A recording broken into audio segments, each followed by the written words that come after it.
નમસ્કાર વિદ્યાર્થી મિત્રો, જય શિક્ષણ.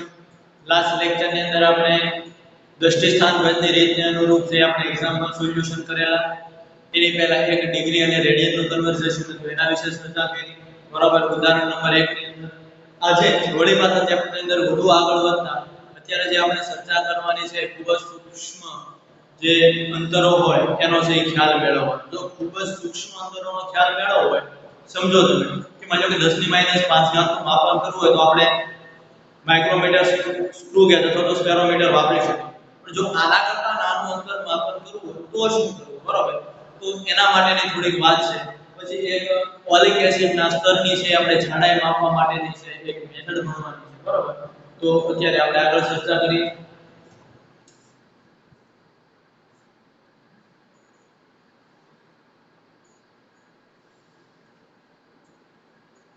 ખૂબ જ સૂક્ષ્મ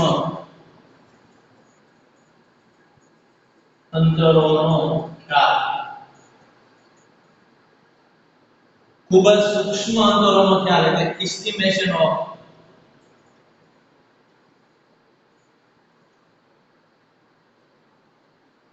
very small distance.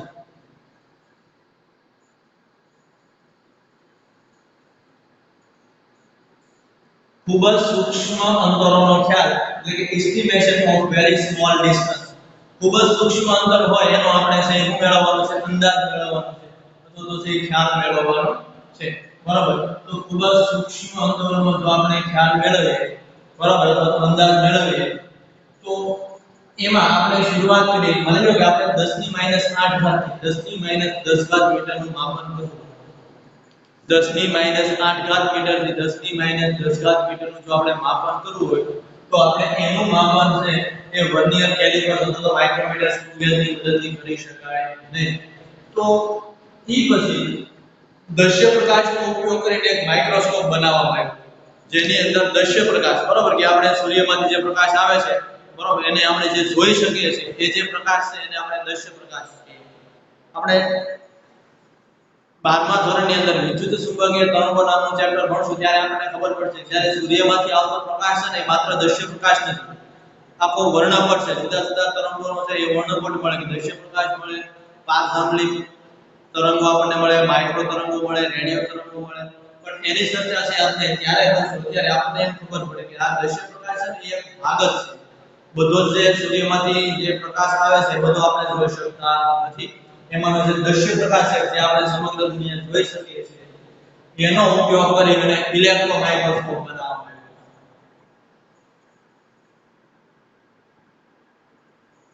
તો એક ઓપ્ટિકલ માઇક્રોસ્કોપ.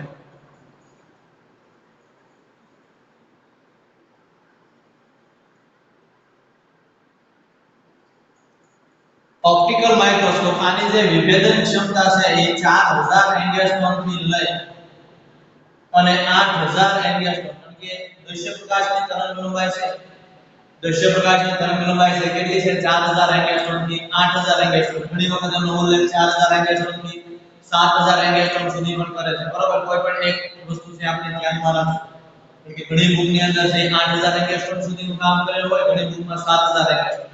પણ કોઈ પણ એક જ ઓપ્શન તમારા માટે છે, બંને સાથે ન હોય ક્યારે. બરાબર. એટલે સમજજો કે 4000 એંગસ્ટ્રોમ થી 8000 એંગસ્ટ્રોમ ઓપ્ટિકલ માઇક્રોસ્કોપ. હવે એંગસ્ટ્રોમ, એક એંગસ્ટ્રોમ એટલે કે 10 ની -10 ઘાત. એક એંગસ્ટ્રોમ એટલે કેટલા થાય? 10 ની -10 ઘાત મીટર થાય. અને તમે જો અહીંયા એંગસ્ટ્રોમની જગ્યાએ 10 ની -10 મૂકો, અહીંયા 10 ની -10 મૂકો તો આ જે ઓપ્ટિકલ માઇક્રોસ્કોપ છે ને એ કેટલા વિભેદન સુધી તમે માપન કરી શકો? તમે એમ લખી શકો 10 ની -7 ઘાત મીટર થી 10 ની -8 ઘાત મીટર સુધીનું જો તમારે માપન કરવું હોય, અહીંયા એંગસ્ટ્રોમ દેખાય છે એટલે તમે 4000 ગુણ્યા 1 એંગસ્ટ્રોમ લખી શકો. એટલે આમ પણ લખી શકાય 4000 ગુણ્યા 1 એંગસ્ટ્રોમ. એક એંગસ્ટ્રોમની જગ્યાએ આપણે શું લખી 10 ની -10 ઘાત મીટર થી 8000 ગુણ્યા 10 ની -10 ઘાત મીટર. 4000 એટલે 3 ઘાત અને -10 એટલે શું થયું? 4 ગુણ્યા 10 ની -7 ઘાત મીટર થી 8 ગુણ્યા 10 ની -7 ઘાત મીટર. એટલું છે એની દ્રશ્ય પ્રકાશની તરંગલંબાઈ હોય છે. એને આધારે આ જે ઓપ્ટિકલ માઇક્રોસ્કોપ છે 10⁻⁷ મીટર સુધીનું છે એ માપન કરી શકે. એટલે ઓપ્ટિકલ માઇક્રોસ્કોપ હોય તો એ કેટલું માપન કરી શકે? 10⁻⁷ મીટર સુધી. ખબર પડી? હવે આની જે મર્યાદા પૂરી થઈ એટલે ત્યાર પછી છે ઇલેક્ટ્રોન માઇક્રોસ્કોપ બનાવવામાં આવ્યો.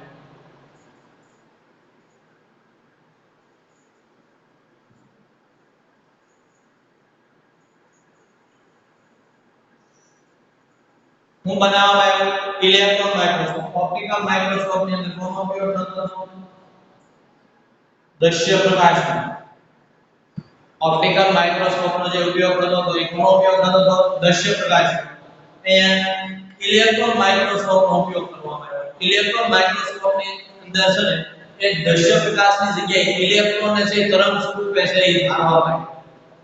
ઇલેક્ટ્રોન ને તરંગ સ્વરૂપે છે એ વર્ણન કરવામાં આવ્યું. આપણે ધોરણ 12 સાયન્સ ની અંદર ભણશું કે કોઈ પણ દ્રવ્ય છે ને તમે કહેશો ઇલેક્ટ્રોન તો કોણ છે, પણ કોઈ પણ દ્રવ્ય છે એ દ્વૈત સ્વભાવ ધરાવે, બરાબર? તરંગ અને કણ. એટલા માટે અહીંયા જે ઇલેક્ટ્રોન માઇક્રોસ્કોપ બનાવ્યું એની અંદર જે ઇલેક્ટ્રોન છે એને તરંગ સ્વરૂપે ધારવામાં આવ્યું. અને જો ઇલેક્ટ્રોન તરંગ સ્વરૂપે હોય તો એને પણ કંઈક તરંગ લંબાઈ હોય. અને એને આધારે આ જે ઇલેક્ટ્રોન માઇક્રોસ્કોપ છે એનું વિભેદન છે એ 0.6 એંગસ્ટ્રોમ સુધી છે માપન કરી શકે. કેટલું? 0.6 એંગસ્ટ્રોમ સુધીનું છે માપન કરી શકે. 0.6 એંગસ્ટ્રોમ એટલે તમે આમ લખી શકો 0.6 ગુણ્યા 10⁻⁻10 મીટર. કારણ કે એંગસ્ટ્રોમ બરાબર કેટલા થાય? 10⁻10 1 પોઈન્ટ છે તમે ક્યાં જાવ?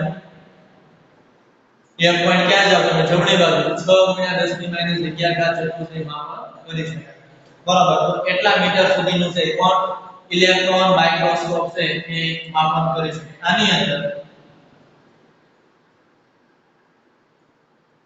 ઇલેક્ટ્રોનને તરંગ સ્વરૂપે સ્વીકારી યોગ્ય રીતે ડિઝાઇન કરેલા વિદ્યુત ક્ષેત્ર અને ચુંબકીય ક્ષેત્રમાં છે આ ઇલેક્ટ્રોનને છે એ કરવામાં આવે, કેન્દ્રિત કરવામાં આવે. અને પરિણામે છે કોને વિકસાવ્યું? ઇલેક્ટ્રોન માઇક્રોસ્કોપને વિકસાવ્યું. સમજવાનો પ્રયત્ન કરજો કે વિદ્યુત ક્ષેત્ર અને ચુંબકીય ક્ષેત્ર એ અત્યારે તમારા સિલેબસ બરાબર પૂરતું નથી. એ 12મા ધોરણની અંદર છે આવશે ત્યારે તમને ખબર પડશે. આ 3 ચેપ્ટર પહેલા છે વિદ્યુત ક્ષેત્રના છે, પછીના 2 ચેપ્ટર છે ચુંબકીય ક્ષેત્રના છે. ત્યારે આપણને એક્ઝેક્ટ આઈડિયા આવશે કે વિદ્યુત ક્ષેત્ર અને ચુંબકીય ક્ષેત્ર શું છે. પણ અત્યારે માત્ર આપણને ખબર પડે કે વિદ્યુતભાર પ્રોટોન કે ઇલેક્ટ્રોન હોય ને એ પોતાની આજુબાજુ છે એ ઉત્પન્ન કરે વિદ્યુત ક્ષેત્ર, બરાબર? અને ચુંબક પોતાની આજુબાજુ ઉત્પન્ન કરે ચુંબકીય ક્ષેત્ર. જે એના ગુણધર્મો છે, બરાબર? વિદ્યુત ક્ષેત્ર અને ચુંબકીય ક્ષેત્ર એને તમે ડિઝાઇન કરી અને આ ઇલેક્ટ્રોનને સંયુક્ત કરવામાં આવે, કેન્દ્રિત કરવામાં આવે. ઇલેક્ટ્રોનને તરંગ સ્વરૂપે સ્વીકારી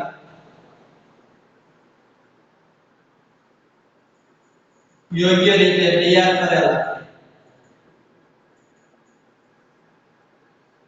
વિદ્યુત ક્ષેત્ર અને ચુંબકીય ક્ષેત્રમાં કેન્દ્રિત કરવામાં આવે છે. સમજો માત્ર એટલું યાદ રાખવાનું છે કે ભાઈ એના પછી 10⁻⁵ કરતા નાનું ન હોઈ શકે. એટલા માટે ઇલેક્ટ્રોન માઇક્રોસ્કોપ બનાવ્યો 10⁻⁷ મીટર. અથવા તો તમે એટલું કહી શકો 4⁻10⁻⁷ મીટર થી 8⁻10⁻⁷ મીટર સુધીનું માપન કરી શકે. એના કરતા નાનું જોવાનું આપણે ઈચ્છા થાય તો આપણે શું બનાવ્યું? Electron microscope. એની જગ્યાએ દ્રશ્ય પ્રકાશની જગ્યાએ શેનો ઉપયોગ કર્યો? ઇલેક્ટ્રોન. ઇલેક્ટ્રોન હકીકતમાં કણ છે પણ એ તરંગ પ્રકૃતિ કણ ધરાવે અને તરંગ સ્વરૂપે સ્વીકારે યોગ્ય રીતે ડિઝાઇન કરેલા વિદ્યુત ક્ષેત્ર અને ચુંબકીય ક્ષેત્રમાં એને કેન્દ્રિત કરવામાં આવે. પરિણામે શું બનાવ્યું? Electron microscope. એ કેટલું 0.6 એંગસ્ટ્રોમ જેટલું પણ માપન કરી શકે. અત્યારે હાલમાં જે ટનલિંગ માઇક્રોસ્કોપ પણ બનાવવામાં આવે છે. ટનલિંગ માઇક્રોસ્કોપ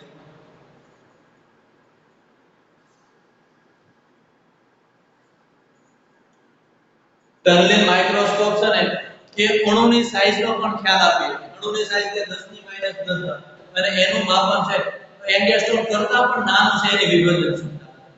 એની વિભેદન ક્ષમતા એટલે સૂક્ષ્મ જોવાની જે તાકાત છે એ એંગસ્ટ્રોમ કરતા પણ એટલે કે ઇલેક્ટ્રોન માઇક્રોસ્કોપ કરતા પણ એની વિભેદન ક્ષમતા છે એ સારી છે. એટલે ઇલેક્ટ્રોન જે ટનલિંગ માઇક્રોસ્કોપ છે એના દ્વારા અણુની સાઈઝનો ખ્યાલ મેળવીશું. અણુની સાઈઝનો ખ્યાલ મેળવીશું.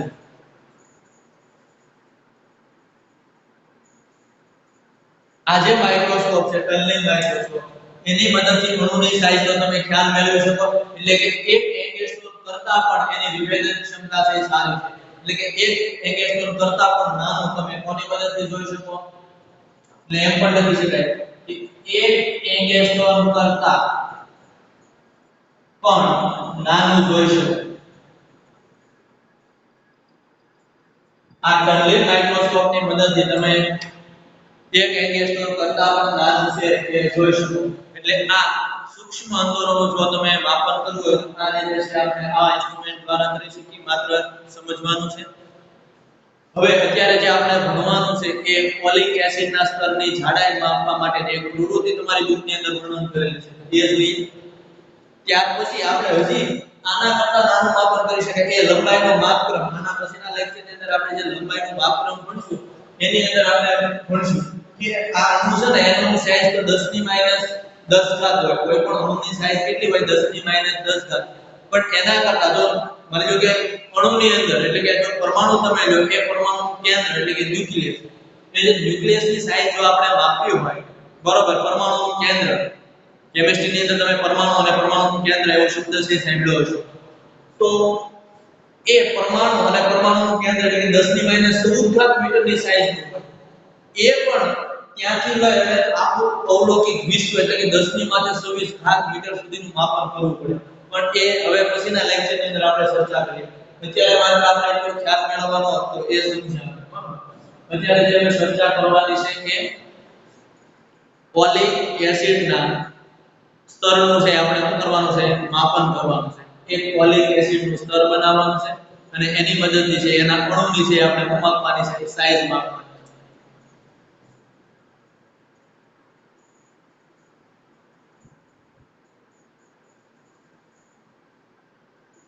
ફોલિક એસિડના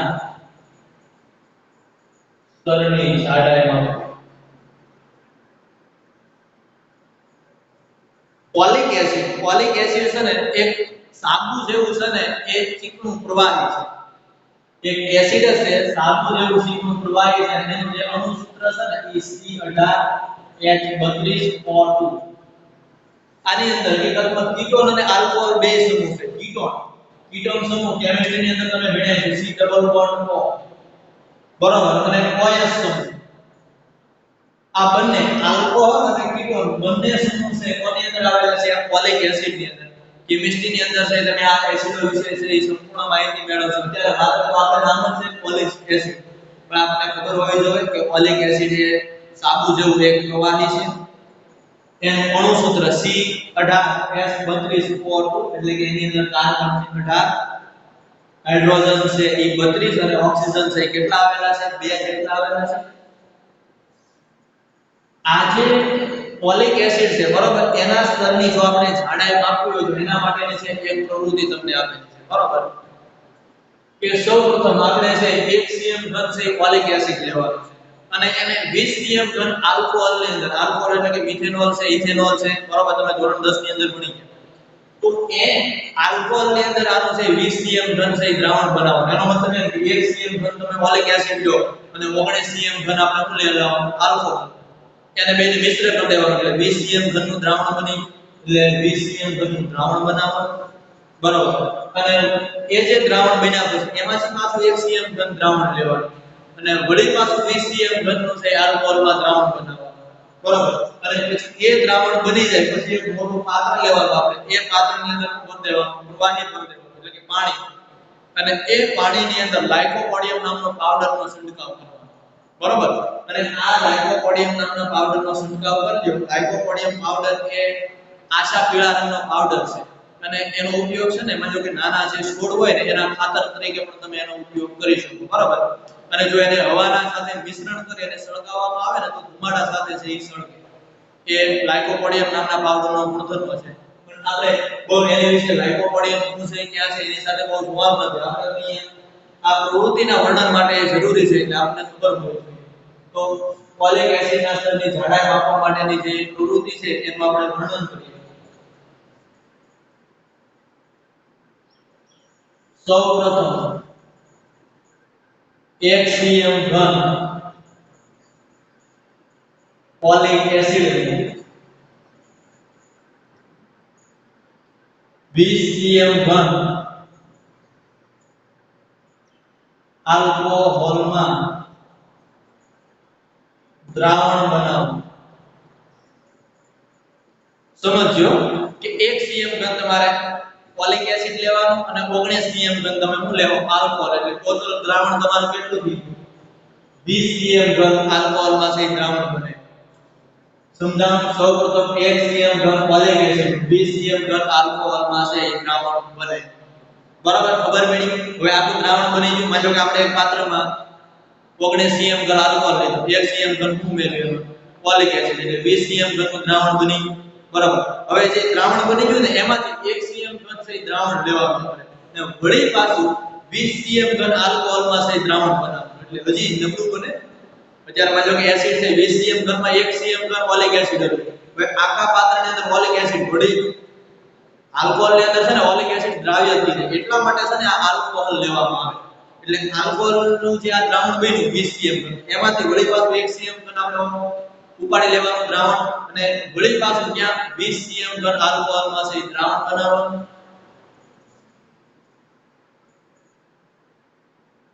આ દ્રાવણમાંથી 1 cm ઘન દ્રાવણ લઈ ફરી પાછું 20 cm ઘન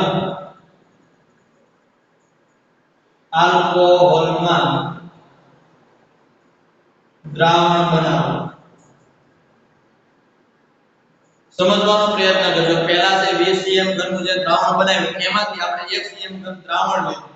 હવે 1 cm ઘન ફોલિક એસિડ એકલું નથી કે 20 cm નું જે દ્રાવણ હતું એમાંથી આપણે એક દ્રાવણનું જે 1 cm ઘન લઈ લીધું.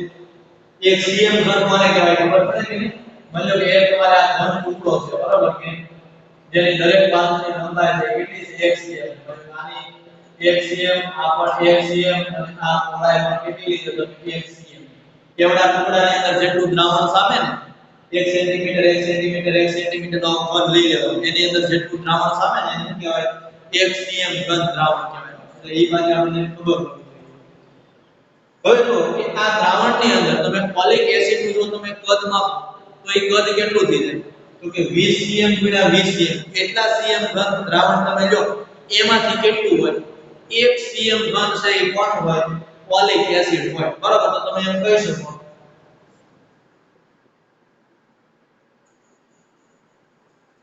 તેથી પ્રતિ cm ઘન ફોલિક એસિડની સાંદ્રતા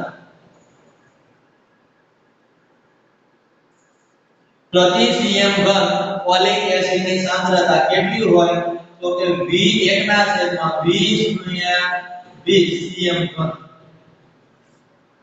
પ્રતિ cm ઘન દ્રાવણમાં તમે જો ફોલિક એસિડની હવે સાંદ્રતા લ્યો ને તો 720 ગુણ્યા 20 એટલે 700 માંથી 1 cm ઘન થઈ ગયું હોય તમારું ફોલિક એસિડ હોય. 700 માંથી 1 cm ઘન છે ને તમારું ફોલિક એસિડ હોય. આવું શા માટે સમજો તમે કે પહેલા ભાઈ આપણે 1 cm ઘન ફોલિક એસિડ લીધું, એને 20 cm ઘન આલ્કોહોલમાં દ્રાવણ બનાવ્યું. એટલે એમાં તો હતું તો કોણ મોટા ભાગનો તો કોણ હતો આલ્કોહોલ. માત્ર 1 cm ઘન જ હતું ફોલિક એસિડ. વળી પાછું એમાંથી તમે દ્રાવણમાંથી ઈ દ્રાવણમાંથી તમે એક ટીપું ઉપાડ્યું અથવા તો એ દ્રાવણમાંથી ટીપું ઈ જે ટીપું ઉપાડ્યું એમાં તો તમારું ફોલિક એસિડ તો બહુ ઓછા પ્રમાણમાં હશે. પછી વળી પાછું આપણે 20 cm ઘન આલ્કોહોલ હતો એમાં પાછું નાખ્યું. ઓલરેડી આ જે ટીપું છે એમાં જ ફોલિક એસિડ બહુ ઓછું છે, બરાબર. અને એમાં વળી પાછું તમે 20 cm ઘન આલ્કોહોલમાં આ ટીપું નાખો અને એમાંથી પાછું આપણે દ્રાવણ ઉપાડીએ તો એ દ્રાવણની જે સાંદ્રતા કેટલી થઈ જાય. તેથી પ્રતિ cm ઘન ફોલિક એસિડની જે સાંદ્રતા કેટલી થઈ જાય તો કે 20 ગુણ્યા પહેલો 20 cm અને પછીનું 20 cm. એટલે 20 ગુણ્યા 20 એટલે કે 700 cm માં તમે આ દ્રાવણ લો ને ત્યારે માત્ર ને માત્ર 1 cm ઘન ફોલિક એસિડ એમાંથી મળે. કારણ કે થોડા પ્રમાણમાં જેમાં દ્રાવ્ય હતું એટલે એ તમને કેટલી સાંદ્રતા વાળું છે દ્રાવણ મળે બરોબર છે તો કેટલી વસ્તુ છે આપણને ખબર પડે હવે શું કરવું આવી સાંદ્રતા વાળું છે આપણને દ્રાવણ મળી જેથી 1 cm ઘન ઓલિક એસિડ ની સાંદ્રતા કેટલી હોય પ્રતિ cm ઘન દીઠ એટલે કે દરેક 1 cm ઘન તમે દ્રાવણ લેશો હવે તો એની અંદર 20 * 20 માંથી 1 cm ઘન શું હોય ઓલિક એસિડ રહેશે આવું સાંદ્રતા વાળું દ્રાવણ મળી હવે શું કરવું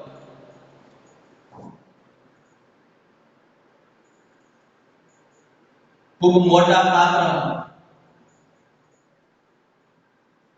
પાણી ભરી તેમાં લાઇકોપોડિયમ નામના પાવડરનો છંટકાવ કરો એક આપણે ખૂબ મોટું પાત્ર લઈ લેવાનું છે આ પાત્રની અંદર છે આપણે ઉપર દેવાનું છે પાણી ભરવું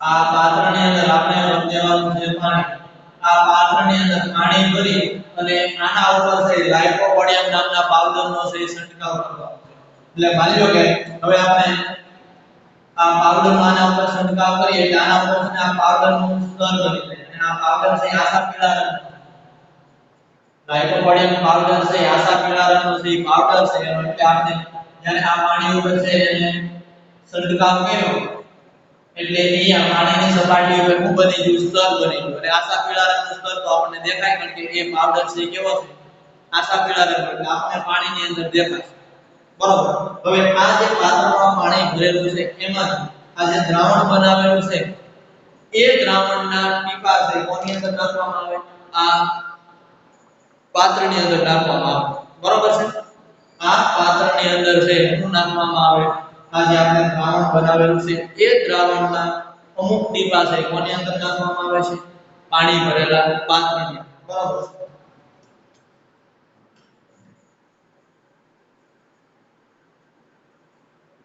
ત્યારબાદ આ દ્રાવણના અમુક ટીપા એટલે કેટલા ટીપા નાખીએ આપણે ખબર છે માનો કે આપણે n ટીપા નાખશું એ આપણે જોઈશું બરોબર આ દ્રાવણના n ટીપા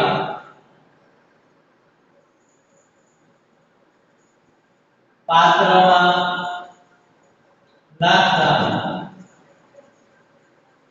દ્રાવણ વર્તુળાકારે પ્રસરણ પામે જેવું આની અંદર તમે જેવું તમે ટીપું નાખશો એટલે આ છે ને એવું વર્તુળાકાર સ્વરૂપે છે ને આની અંદર પ્રસરણ પામશે જેવું માનો કે તમે એક ટીપું નાખ્યું એટલે આ વર્તુળાકાર માર્ગે છે શું પામ્યું પ્રસરણ પામ્યું હવે આનું જો આપણે ક્ષેત્રફળ માપવું હોય તો તરત જેવું ટીપું પ્રસરણ પામે એટલે તમે આનો વ્યાસ માપી લો એટલે એની ત્રિજ્યા મળે અને ત્રિજ્યા વર્તુળનું ક્ષેત્રફળ કેટલું થાય પાયા સ્ક્વેર એટલે હવે આ જે ટીપું નાખ્યું બરાબર એ કેટલું પ્રસરે છે એનું ક્ષેત્રફળ માપવા માટે આપણે શું કરવાનું તરત છે શું કરવામાં આવે વ્યાસ માપવામાં આવે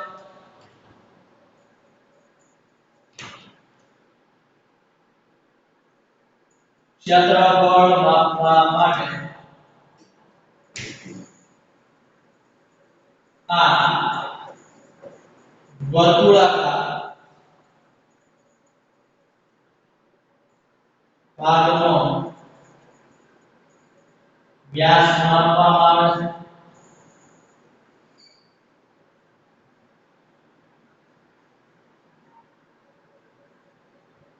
ક્ષેત્રફળ માપવું હોય આપણે એટલે આ જે ક્ષેત્રફળ ત્યાંની ઉપર છે આ ટીપું છે એ પ્રસર્યું કેટલા વિસ્તારમાં પ્રસર્યું જેવું માનો કે આ જે સ્તર તૈયાર કરેલું હોય ને એની અંદર જેવું તમે ટીપું નાખશો ને એટલે ટીપું વર્તુળાકાર ભાગમાં પ્રસરી જાય પણ જો એનું તમારે ક્ષેત્રફળ માપવું હોય તો ક્ષેત્રફળ માપવા માટે આપણે શું કરવું પડે એનો વ્યાસ માપી લો ત્રિજ્યા માપવા કોઈ વાંધો નહીં પણ વ્યાસ એ મોટું અંતર થાય સીધું એટલે માપવામાં આપણે થોડી શું મળે સગવડતા પડે પછી બે વડે તમે ભાગી નાખો એટલે ત્રિજ્યા મળી જાય એટલે આપણે શું મળી જાય ક્ષેત્રફળ મળી જાય બરાબર માની લો આજે આની અંદર આપણે n ટીપા નાખી માની લો કે એક ટીપાનું કદ 20 cm ઘન હોય કદ એટલે વોલ્યુમ એને આપણે v વડે બતાવીએ તો એક ટીપાનું કદ છે 20 cm ઘન હોય તો n ટીપાનું કદ કેટલું થાય n VCM જો એક ટીપાનું કદ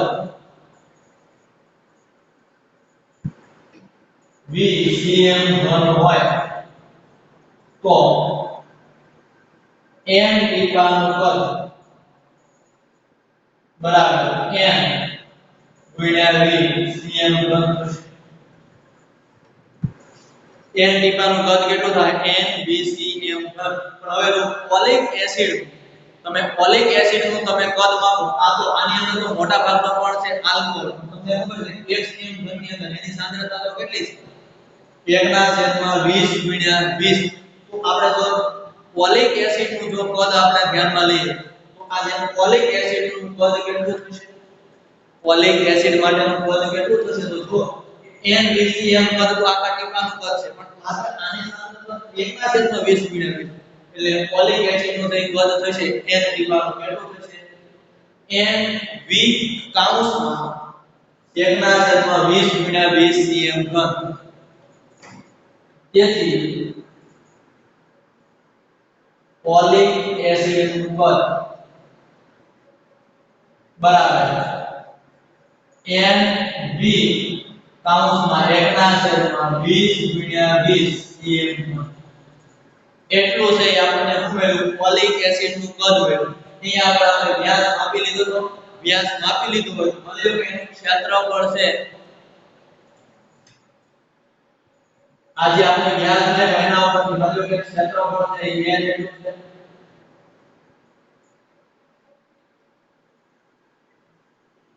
હવે જો આજે n ટીપાના યાની પ્રસરણ પામે. હવે માની લો કે આપણું જે સ્તર છે બરાબર, આના ઉપર આખા એવા તમે n ટીપાના યાની દરેક વર્તુળાકાર ભાગ પ્રસરી અને આપણે આના માટે એક સ્તર બનાવો. આ પાત્રની અંદર તમારું એક જે સ્તર બની ગયું બરાબર. એટલે હવે આ સ્તરની આપણે જાડાઈ માપવામાં આવે કે આ સ્તરની જાડાઈ કેટલી હોય.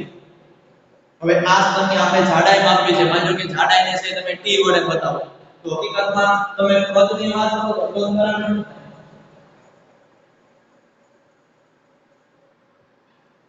લંબાઈ ગુણ્યા પહોળાઈ ગુણ્યા ઊંચાઈ. સમજો, લંબાઈ ગુણ્યા પહોળાઈ ગુણ્યા ઊંચાઈ. તો જો લંબાઈ અને લંબાઈ ગુણ્યા પહોળાઈ એટલે તો ક્ષેત્રફળ થી, એટલે આ આખા ભાગને તમે શું કહીએ? ક્ષેત્રફળ. અને ક્ષેત્રફળ ગુણ્યા ઊંચાઈ. એટલે અહીંયા જો તમે આપેલું કદ માપો, કદ માપો એટલે આપણે શું કરવું પડે? ક્ષેત્રફળ ગુણ્યા શું કરવું પડે? ઊંચાઈ કરવી પડે. ક્ષેત્રફળ ગુણ્યા ઊંચાઈ. અને એવું ન કહેવું હોય તો ઊંચાઈની જગ્યાએ તમે જાડાઈ પણ કહી શકો. ઊંચાઈની જગ્યાએ તમે શું કહી શકો? જાડાઈ પણ કહી શકો. માનો કે આ બોક્સ છે બરોબર, એટલું ઊંચું છે એની જગ્યાએ તમે એટલું જાડું છે એમ કહો તો પણ હાલે કે નહીં? એટલે તમે જાડાઈ કહો તો પણ હાલે. એટલે જે તમારે માનો કે આ જાડાઈ માપવી હોય ને, આપણે ઓલિક એસિડના સ્તરની જાડાઈ માપવાની છે બરોબર. આ સ્તર જે લઈને એની જાડાઈ કેટલી છે? એ 10 ની -9 મીટરના ક્રમમાં હોય. આના ઉપરથી તમે કદ અને ક્ષેત્રફળની કિંમત મૂકશો ને તો એનો જવાબ છે 10 ની -9 મીટર આવે. હવે જો આ મૂકી ક્ષેત્રફળ ગુણ્યા જાડાઈથી કદ બરાબર નથી. સમજો, કદ બરાબર એવું છે કે લંબાઈ ગુણ્યા પહોળાઈ એટલે ક્ષેત્રફળ ગુણ્યા ઊંચાઈ એટલે તમે એને મૂકી શકો જાડાઈ કરી શકો. અને આમાં જો તમે જો જાડાઈને સૂત્રનો કરતા બરાબર તો કદના છેદમાં શું થઈ ગયું? ક્ષેત્રફળ. કદના છેદમાં શું થઈ ગયું? ક્ષેત્રફળ. એટલે હવે અહીં સીધું જાડાઈ T કદના છેદમાં ક્ષેત્રફળ. કદના છેદમાં ક્ષેત્રફળ. આપણે કદ કેટલું મળ્યું ઓલિક એસિડના સ્તર? સમજવાનો પ્રયત્ન કરો. NV ગુણ્યા 1/20 ગુણ્યા 20 અને છેદમાં ક્ષેત્રફળ. એના છેદમાં શું છે? ક્ષેત્રફળ. એટલે તમે a વડે ભાગી નાખી બરોબર. હવે જો કદનો એકમ શું હોય? સેન્ટીમીટર ઘન. પણ આ ક્ષેત્રફળ છે, ક્ષેત્રફળ એનો એકમ શું થાય? ક્ષેત્રફળ cm સ્ક્વેર. કારણ કે અહીંયા તો સેન્ટીમીટરમાં જ આપણે વાત કરીએ. સેન્ટીમીટરમાં વાત કરીએ તો એકમ શું થાય? સેન્ટીમીટર ઇન્ટુ સેન્ટીમીટર એટલે સેન્ટીમીટરનો સ્ક્વેર. મીટર હોય તો મીટર સ્ક્વેર થાય. આપણે કદ લીધું કેટલું? સેન્ટીમીટરમાં. એટલે આપણે ક્ષેત્રફળ કેટલું લખીએ? Centimetre square. તો સેન્ટીમીટર ઘનના છેદમાં સેન્ટીમીટર સ્ક્વેર. એટલે આનો જે એકમ થઈ જાય એ માત્ર શું થઈ જાય? સેન્ટીમીટર. એકમ શું થઈ જાય? સેન્ટીમીટર. એટલે આ આપણને જાડાઈ મળી ગઈ. કદના છેદમાં ક્ષેત્રફળ. કદ કેટલું હતું અને ક્ષેત્રફળ એટલું. અને આ જો જાડાઈ છે લગભગ આ જાડાઈ લગભગ 10 ની માઈનસ 9 ઘાત મીટરના ક્રમની હોય.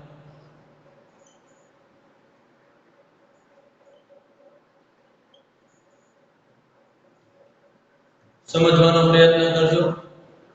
આ રચના સિમ્પલ છે. આ રચના પણ એકદમ સિમ્પલ છે કે આપણે ફોલિક એસિડ નું જે સ્તર હતું બરાબર એ જાડાઈ એનું છે આપણે જાડાઈ માપી છે. ફોલિક એસિડ નું આપણે એક સ્તર બને એ સ્તરની જાડાઈ માપી છે. સિમ્પલ હતું પણ એક પ્રવૃત્તિ તમને એ વર્ણન કરેલી હતી કઈ રીતે માપી શકાય. ત્યારે ઓલરેડી આપણે ટર્નિંગ માઇક્રોસ્કોપ છે તમે સીધું માપી શકો પણ આ તો એક પ્રવૃત્તિ આપણા બુક ની અંદર હતી એટલે આપણને એવું ન થાય કે ભાઈ આ કઈ રીતે છે કરેલું છે કામ એટલે ખબર પડે. સો સિમ્પલ કર્યું પહેલા તો 1 cm ઘન ફોલિક એસિડ લીધું 20 cm ઘનમાં દ્રાવણ બનાવ્યું ફરી પાછું એમાંથી 1 cm ઘન દ્રાવણ લઈ લીધું વળી પાછું 20 cm ઘન ઇથેનોલમાં દ્રાવણ બનાવ્યું દ્રાવણ બની ગયું એમાંથી તમે 1 cm ઘન ઉપાડી લીધું પણ એ દ્રાવણની સાંદ્રતા કેટલી હોય તો કે 20 * 20 cm ઘનમાં માત્ર 1 cm ઘન શું હોય તમારું ફોલિક એસિડ હોય બરાબર. પછી એક મોટું પાત્ર લીધું એની અંદર મૂકી દીધું પાણી પાણીમાં એને ઉપર લાઇકોપોડિયમ પાવડર છંટકાવ કર્યો આસા પીળા રંગ કે જે નાના છોડ માટે શું કરાય ખાતર તરીકે પણ ઉપયોગી છે. અને જો હવા સાથે તમે એને મિશ્રણ કરીને ધીમે ધીમે સળગાવો તો ધુમાડા સાથે સળગે. આ જે પાવડર છે આસા પીળા રંગનો હોય તેના ઉપર એક સ્તર તૈયાર થયું. હવે જે સ્તર તૈયાર થયું એના ઉપર છે ને દ્રાવણના અમુક એન ટીપા નાખ્યા અને એ ટીપા નાખ્યા એટલે ટીપા જે વર્તુળાકારે પ્રસરે એટલે એનું ક્ષેત્રફળ કેટલું એ માપવા માટે તરત આપણે શું માપી લીધું વ્યાસ માપી લીધો બરાબર છે. વ્યાસ માપી લીધો એટલે આપણે એનું ક્ષેત્રફળ થી નક્કી કરીએ છીએ. આપણે કીધું ક્ષેત્રફળ કેટલું છે a છે.